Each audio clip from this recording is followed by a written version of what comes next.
Assalamualaikum warahmatullahi wabarakatuh. Selamat malam buat anak-anakku semua. Waalaikumsalam warahmatullahi wabarakatuh. Eh, Mahasiswa semester 2 SD Tranandra. Gimana kabarnya Pak Zani? Sehat? Alhamdulillah sehat Ya, Pak. Wulan. Gimana Wulan? Sehat Wulan? Alhamdulillah, Pak. Alhamdulillah sehat, Pak. Sugiarto sehat? Alhamdulillah sehat. Ya. Amel sehat? Pengen hadir Pak. Amel sehat Amel? Sehat, Pak. Alhamdulillah. Ya Sehat. siapa ya? Endah. S itu Endah Alhamdulillah. ding. Ya. Selamat malam dah. Bisa dengerin saya Endah? Ada Mas Pak. Ada Pak, penting Eh, hadir Pak. ya. Biar lebih konsen belajarnya. Assalamualaikum, Pak. Waalaikumsalam. Hadir, Pak. Apa nih? Lastri. Lastri Podini. Lasri, Pak. Oh ya. Mastri itu Pak. Eh, nanti kalau sudah mulai kuliahan, tolong mic-nya dimatikan ya. Tolong mic-nya dimatikan ya. Ya,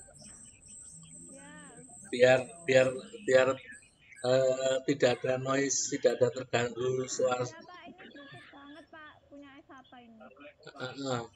Dimatikan aja mic-nya, dimatikan mic-nya. Ya, Ya, oke.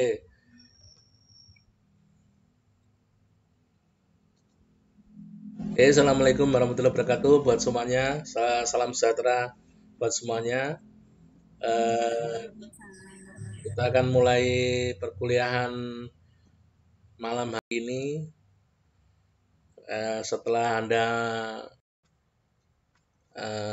berbuka puasa, sholat taraweh,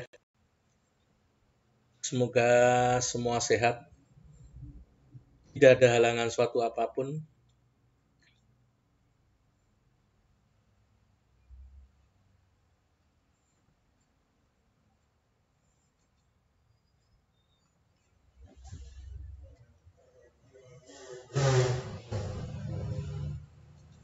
Bisa kelihatan ya yang saya tampilkan? Semoga saja bisa kelihatan. Belum live Pak itu Pak. Maaf Pak. Belum record. Apa Pak? Belum live itu, belum direkod Pak. Oh, ini sudah saya record ini. Oh sudah. Oh, gitu. Ya, ini sudah saya record. Saya ngerekodnya pakai Oh gitu. OBS. Ya, tidak pakai Jitsi, saya pakai OBS. Cuman sistemnya untuk tampilan kita pakai Jitsi, tapi untuk merekamnya saya pakai OBS. Oh makanya Kak di sini belum ada indikatornya gitu loh Pak. Jadi nanti bisa Okay. bisa dilihat di YouTube ya Pak. Silakan. Hasilnya bisa Iya, dilihat di siap. YouTube. Sekalian absensi akad. Oh Ya. siap Pak. Iya. Ya hanya sekedar mengingatkan Pak, nanti kelupaan lagi. Iya. Oke, makasih Pak. Daripada nanti repot lagi ya Pak. Oke, betul. Monggo nggih, Ya, oke. Assalamualaikum warahmatullahi wabarakatuh. Buat teman-teman semester 2.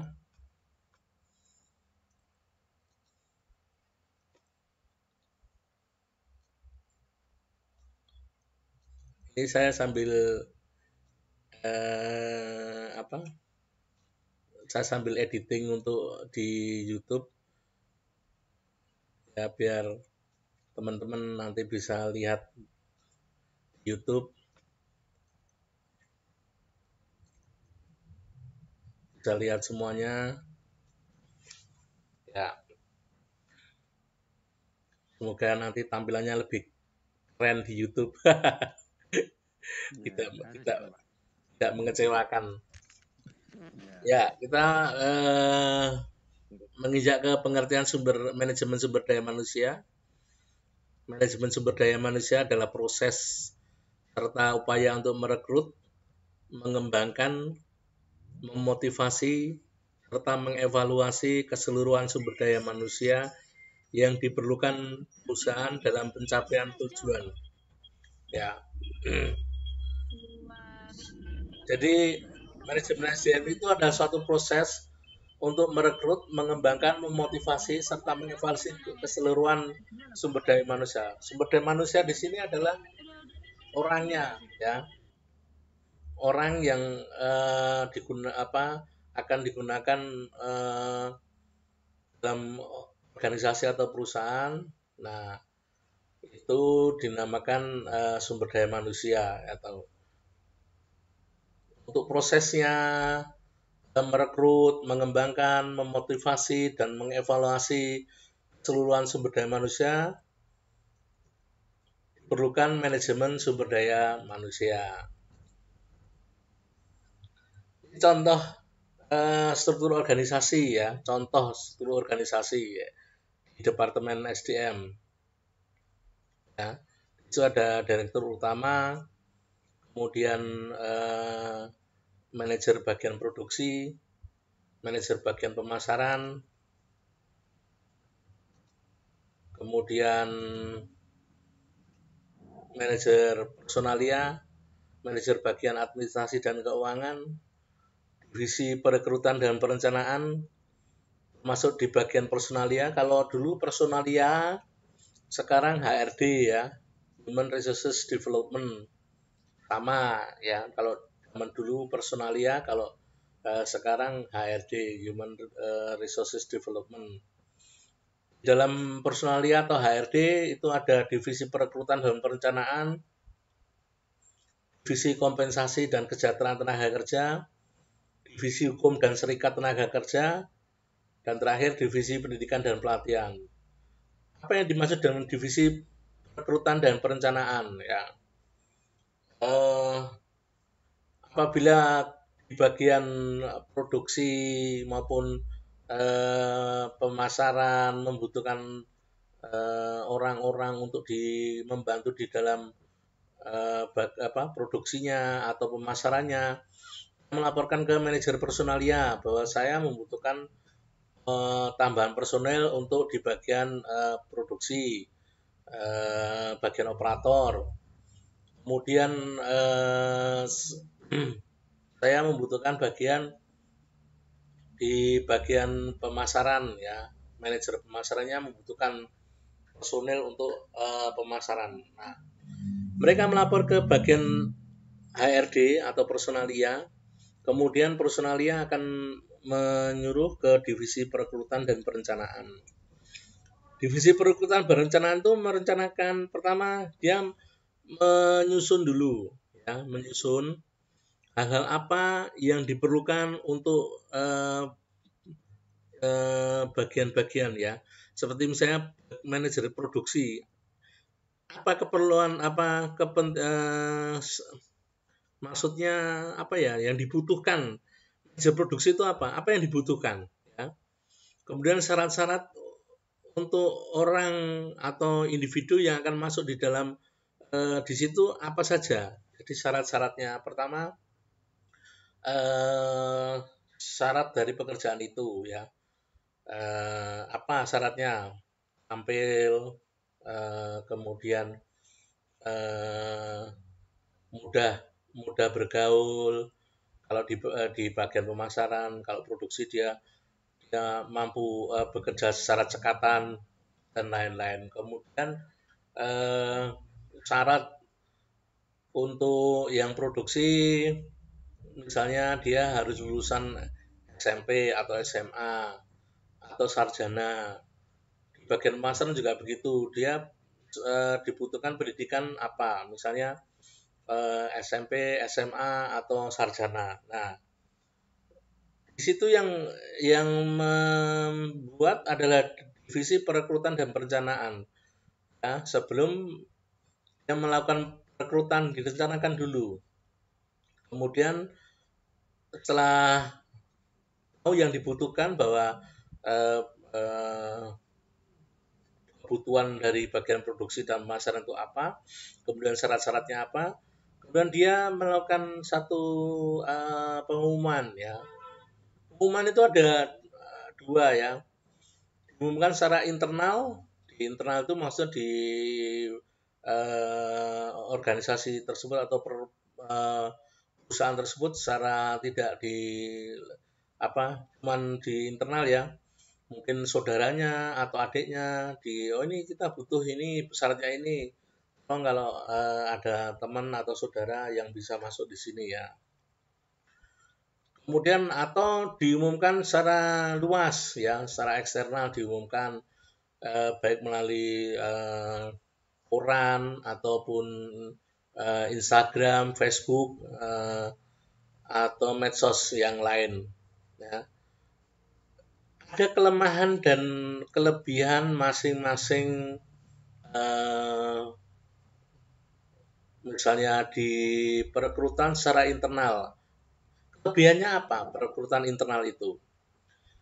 Perekrutan internal kelebihannya tidak membutuhkan waktu yang lama, kemudian tidak membutuhkan seleksi dengan banyak orang sehingga dia lebih waktu lebih efisien. Tapi kelemahan dari perekrutan internal ini tidak menghasilkan terbatas ya.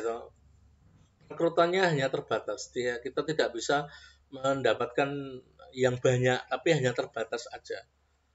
Ya, salah satu kelebihannya ya biayanya ya tidak terlalu tinggi karena untuk perekrutan kan tidak ada seleksi dan macam-macam. Kalau yang eksternal jelas kelemahannya membutuhkan waktu yang lama, kemudian terlalu banyak orang yang mendaftar, biayanya mungkin juga terlalu besar, kurang efisien. Tapi kelebihannya adalah kita mampu mendapatkan orang-orang yang memang pilihan, ya, banyak pilihan ya. Jadi kalau internal itu kadang-kadang ada satu kelemahan ya. Kalau yang bawa itu orang di atas jabatan kita, misalnya kita hanya di divisi perekrutan dan perencanaan, kemudian yang bawa itu manajer di atas kita, entah itu manajer produksinya atau manajer pemasarannya atau bahkan manajer HRD-nya sekalian, itu kita kesulitan akan menolak. Kita tidak tahu kualitas dari yang dibawa mereka-mereka ini apakah sangat berkualitas atau tidak berkualitas atau kurang berkualitas. Kita tidak tahu karena tidak ada seleksi yang ketat. Kemudian hanya karena kita takut, ya, kalau tidak kita terima kita takut. Nah, ini repotnya nanti akan berimbas pada organisasi atau perusahaannya. Kalau kita mendapatkan seperti ini, ya, jadi kita jadi apa ya kalau dalam bahasa Jawanya merkengkong ya. Ya kalau dia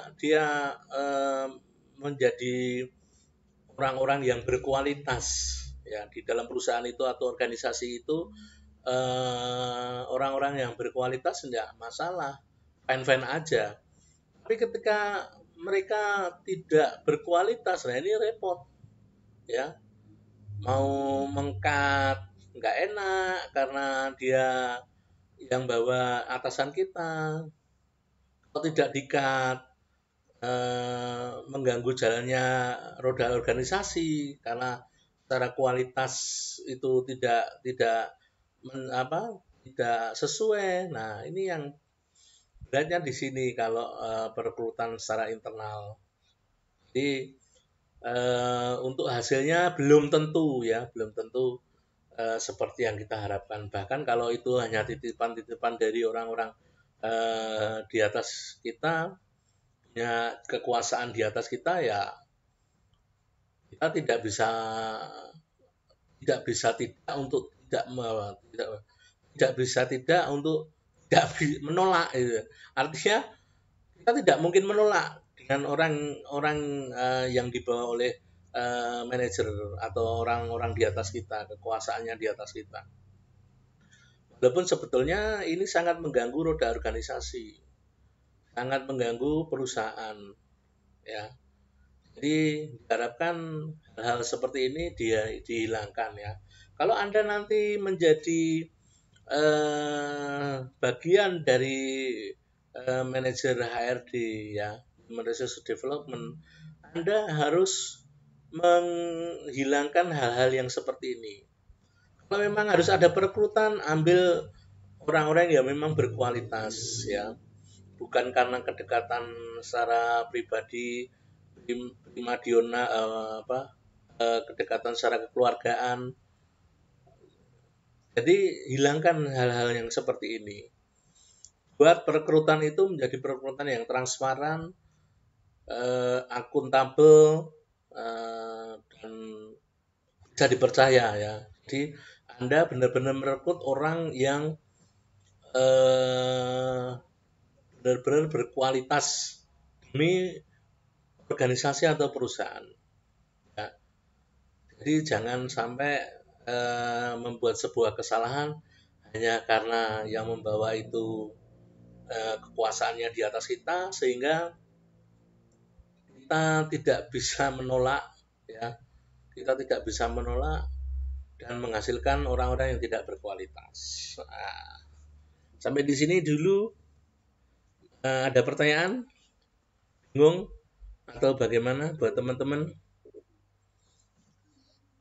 Ya, coba terkait dengan perekrutan karyawan itu harus mengesampingkan kedekatan, terus ada yang terkait dengan KKN lah. Itu kan zaman sekarang sulit Pak itu. Solusinya gimana itu Pak? Ya, jadi begini Pak. Kita kalau sudah diberikan kepercayaan ya, diberikan kepercayaan untuk memegang satu amanat untuk supaya dalam mengambil sebuah keputusan. Kalau kelemahannya itu kalau sudah ada intervensi, Pak. Kalau sudah ada intervensi dari orang-orang yang punya kekuasaan di atas kita. Ya tahu, Pak? Maksudnya panjenengan kan gitu. Iya. Ya. Jadi begini, Pak. Satu organisasi ini biasanya akan mengalami suatu permasalahan apabila ada hal-hal yang seperti ini, Pak. Apalagi nun sewu ya, Pak. Kemarin rekrutan pegawai negeri itu kan banyak dihiasi dengan KKN ya, Pak. Tapi alhamdulillah mulai sekarang kan yang perangkat, Pak. Yang kenal itu perangkat gitu, Pak. Oh iya, Pak. Saya pernah mengalami itu, Pak. Saya pernah mengalami itu. Jadi ada satu kasus di tempat saya. Kebetulan ada perangkat kosong Bayan ya. Saya menjagokan teman saya. Kebetulan teman saya itu seorang sarjana dan dia juga pintar orangnya. Kemudian musuhnya itu lulusan SMA tahun 87 ya. Ya gaweane keplek tok Pak di Pes Rondo. Nah, kok dadi Bayan. Nah, ketika tes saya juga kaget loh, kok dia tesnya bisa lebih tinggi dari teman saya gitu. Dia dapat 80, kemudian teman saya itu dapat 65. Padahal ya Pak, sampai orang-orang itu mengatakan, lah wong kok mikir soal, wong dia kan ngucapin Pancasila rapal. Itu kan sesuatu yang kelihatan sekali ya Pak, perbandingannya kelihatan sekali. Karena lulusan SMA dan itu SMA sudah lama sekali, bukan lulusan sarjana yang baru 3 tahun ya lulus sarjana, artinya kan secara logika kemampuannya kan lebih baik yang teman saya. Nah, kebetulan kemudian saya membuat satu investigasi